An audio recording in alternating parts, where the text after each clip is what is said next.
So then let's consider first of all, what is a mind in the grip of vicious circles? Well, one of the most obvious instances that we all know is the phenomenon of worry. The doctor tells you that you have to have an operation. And that has been set up so that automatically everybody worries about it. But since worrying takes away your appetite and your sleep, it's not good for you. But you can't stop worrying, and therefore you get additionally worried that you are worrying. And then, furthermore, because that is quite absurd and you are mad at yourself because you do it, you are worried because you worry because you worry. That is a vicious circle. So now, can you allow your mind to be quiet?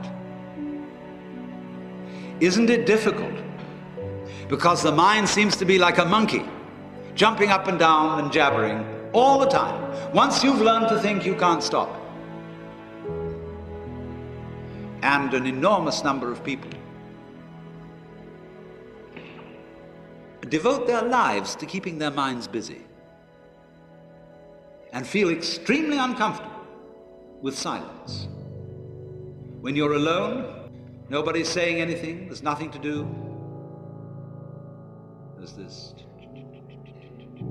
worry, this lack of distraction. I'm left alone with myself, and I want to get away from myself. I'm always wanting to get away from myself. That's why I go to the movies, that's why I read mystery stories, that's why I go after girls or anything that you do, or get drunk or whatever.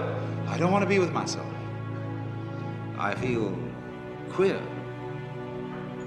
So, well, why do you want to run away from yourself? What's so bad about it? Why do you want to forget this? Why do you want to become yourself? Because you are addicted to thoughts. This is a drug, a real dangerous one. Compulsive thinking, going on and on and on and on and on all the time. It's a habit. So there's a difficulty about stopping that activity. And you really have to stop it if you want to be sane.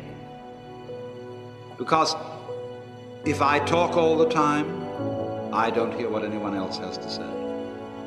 Then I'll end up in the situation of having nothing to talk about but my own talking. Or so in exactly the same way, if I think all the time, I won't have anything to think about except thoughts. So in order to have something to think about, there are times when you simply must stop thinking. Well, how do you do that? The first rule is don't try to. Because if you do, you will be like someone trying to make rough water smooth with a flat iron. And all that will do will stir it up. So in the same way as a muddy, turbulent pool quiets itself when left alone, you have to know how to leave your mind alone. It will quiet itself.